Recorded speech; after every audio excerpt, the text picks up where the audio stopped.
The sawdust and sequins are laid on thick, the period flashbulbs pop and the champagne flows in The Greatest Showman, yet this ersatz portrait of American big top 10 impresario P.T.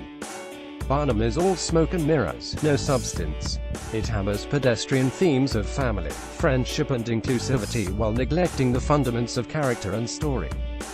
First-time director Michael Gracie exposes his roots in commercials and music videos by shaping a movie musical whose references go no further back than Baz Luhrmann.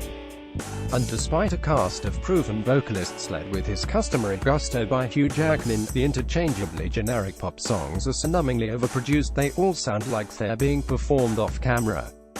First, a word about the music. The songs are by Benj Pasek and Justin Paul, a fast-rising team who wrote lyrics for the tunes in La La Land. They composed the charmingly retro score for the musical adaptation of A Christmas Story and penned the affecting emo ballad in the Tony-winning Broadway smash, Dear Evan Hansen. Clearly, these guys can write, and in a variety of genres.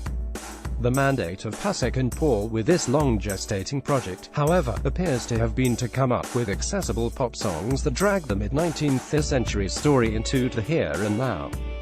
One number after another follows the same derivative template, from the hushed start through the first wave of emphatic instrumentation, building into an all-out explosion of triumphal extra-loud chorus expressing minor variations on standard-issue themes of self-affirmation.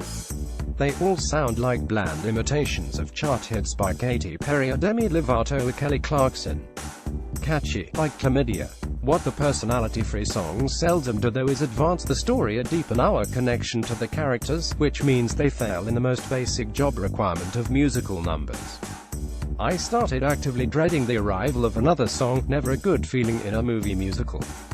In addition to various screen treatments, The Colorful Life of Phineas Taylor Barnum was the subject of a 1980 circus-styled Broadway musical called Barnum, not a first-rate show but an entertaining one and a robust star vehicle, in which Cy Coleman's signature strutting melodies were ideally suited to a central character who was all about dazzling presentation. With his effortless charisma, jaunty swagger and winning smile, Jackman was born to play that role. But like everyone else here, HES given too little space to inhabit, let alone create a three-dimensional character. Mostly, HES a handsome prop in a gaudy spectacle that's no more real than the CG lions leaping about in the finale. Scripted by veteran TV writer Jenny Bix, Sex and the City and Bill Condon from a story by Bix, the movie opens with a hint of Great Expectations. The cheeky young Phineas Ellis Rubin accompanies his tailor father Will Swenson to the palatial home of well-heeled client Mr.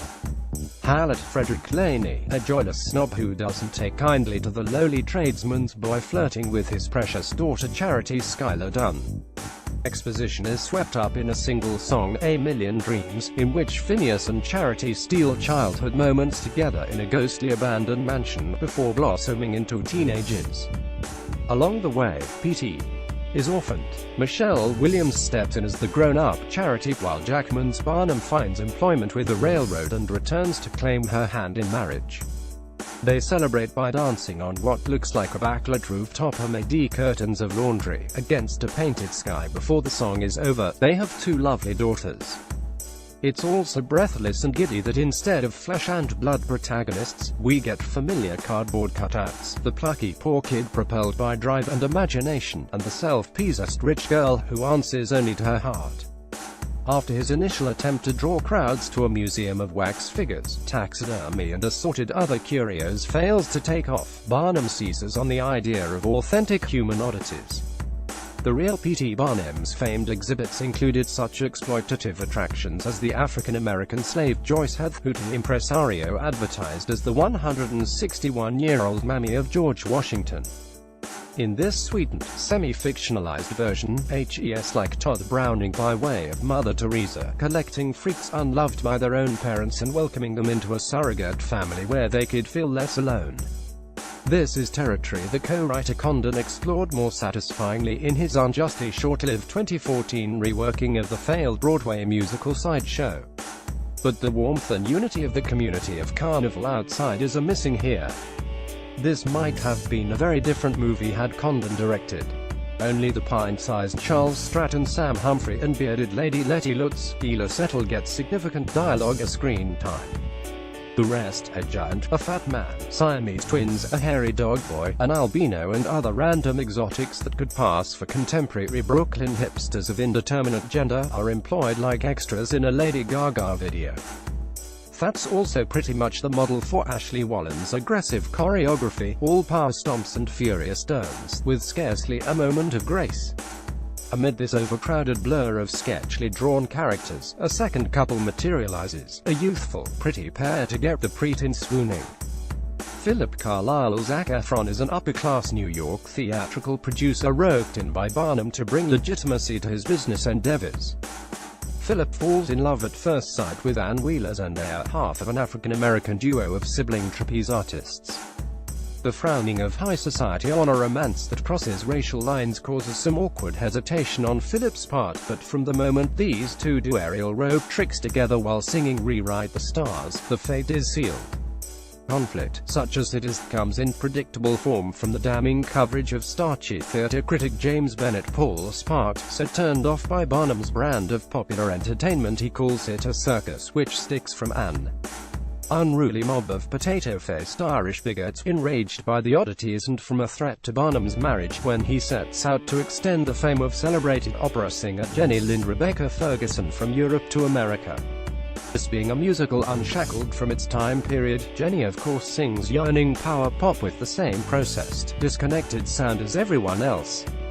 Nonetheless, she brings tears to Barnum's eyes and earns Bennett's respect. And this being a family film without even a flicker of sexual tension, the interactions of Phineas and Jenny while on tour remain quite chaste, despite the Swedish Nightingale declaring her love for him. The fact that none of this ever requires much dramatic urgency, even when the circus is torched and lives hang in the balance, is no fault of the cast. The actors do what they can with roles that are barely more than outlines and pre-programmed character arcs. The busy presence of 6 credited editors might also have something to do with it, suggesting that the story has been cut to ribbons in favor of the assaultive song and dance interludes. Jackman seems incapable of giving an unappealing performance, but there's just no texture to his role. Barnum early on owns the label Prince of Humbugs, literally wearing it on a hat, which indicates the real subject's renowned for hype and fakery. But the worst we see him do is pat an already corpulent man to make him larger, or put a massively tall guy on stilts to heighten the effect. The script so sanitizes and simplifies the flamboyant showman that you wonder how anyone could possibly object to what he is selling. Ferguson has a tender moment or two, but the roles of Williams and Efron are on the thin side. Of the secondary characters, Zendaya registers strongest, bringing touching sensitivity to her handful of scenes, and looking fabulous in her pink performance wig. Broadway recruit Settle, with her leather lungs, also makes the most of her screen time, leading a big anthemic number about celebrating your uniqueness called This Is Me, which is basically I am what I'm and born this way put through a blender. Director Gracie, cinematographer Seamus McGarvey, production designer Nathan Crowley, and costumer Ellen Mirojnick douse everything in such a sparkly modern gloss that the historical locations might as well be studio sets, and the story of an American showbiz pioneer becomes just another razzle-dazzle cliché. This is a movie that works way too hard at its magic, continually prompting us with insistent music cues to feel excitement that just isn't there. If P.T. Barnum had delivered entertainment this flat to his public, the name would have long been forgotten. Production companies Lawrence Mark, Chernin Entertainment, distributor Foxcast, Hugh Jackman, Zac Efron, Michelle Williams, Rebecca Ferguson, Zendaya, Keela Settle, Yahya Abdul-Mateen II, Natasha Lou Bordizzo, Paul Sparks, Sam Humphrey, Austin Johnson, Cameron Seeley, director Michael Gracie, screenwriters Jenny Bix, Bill Condon, story by Bix, producers Lawrence Mark, Peter Chernin, Jeno Topping, executive producers James Mangold, Donald J.